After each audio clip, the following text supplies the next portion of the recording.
4 столкновения, 2 наезда на пешехода и 1 опрокидывание. 3 человека задержаны за вождение в пьяном виде. Ни один из праздничных дней не обошелся без дорожно-транспортных происшествий. Только за один день с травмами различной тяжести в РКБ было доставлено 4 пострадавших. Все обошлось без смертельных исходов или опасных для жизни травм. Дни празднования Мархаш, 3 дня.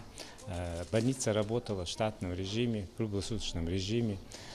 Поступало много больных, особенно в дорожно-транспортных происшествиях, пострадавшие. Если по дням их так распределить, что 25 числа, первый день Мархаш, поступило из двух ДТП 6 человек. 3 из них госпитализировано, 3 отправлены на амбулаторное лечение после оказания помощи. 26-го следующего дня тоже 2 ДТП, 2 пострадали, из них 1 госпитализирован, другой отправлен на амбулаторное лечение. И вчерашний день поступило 4 больных. 1 девочка пострадала, она в районе Нижних Очелуков, перед близко идущим транспортом стала переходить дорогу и произошел наезд автомобиля. Она у нас находится в реанимационном зале, состояние ее остается тяжелым. Беспредел на дорогах тоже имел место быть. Автолюбители показывали суперспособности своих машин, пренебрегая безопасностью других участников движения.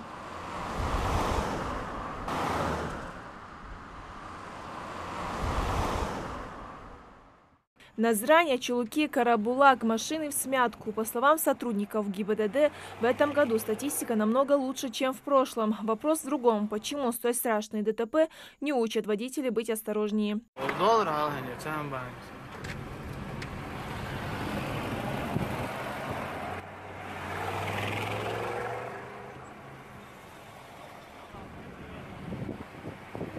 Даже самые безобидные аварии создают большие неудобства для всех участников дорожного движения, тем более в праздничные дни. Ведь на Мархаш дороги и так перегружены, а из-за чьей-то халатности могут образоваться километровые пробки.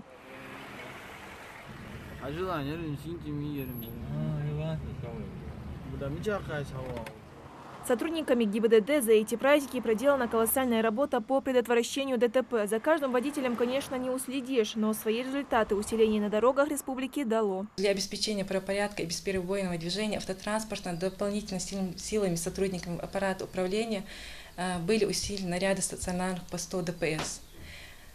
Также с целью обеспечения бесперебойного движения транспортных средств и предотвращения заторов на основных перекрестках автодорог республики нарядами ДПС организовывалось ручное регулирование дорожного движения. В регионе также был создан и оперативный штаб. По указанию главы региона все 3 дня специалисты дежурили у телефона в случае, если в каком-нибудь населенном пункте будут проблемы с коммунальными услугами. Но все же избежать чрезвычайных ситуаций не удалось. Поступали звонки с Алиюрта, с Газиюрта, Барсуков насчет воды. В Алиюрте поменяли насос, подали воду до утра 26-го. Также в Барсуках из-за большого потребления воды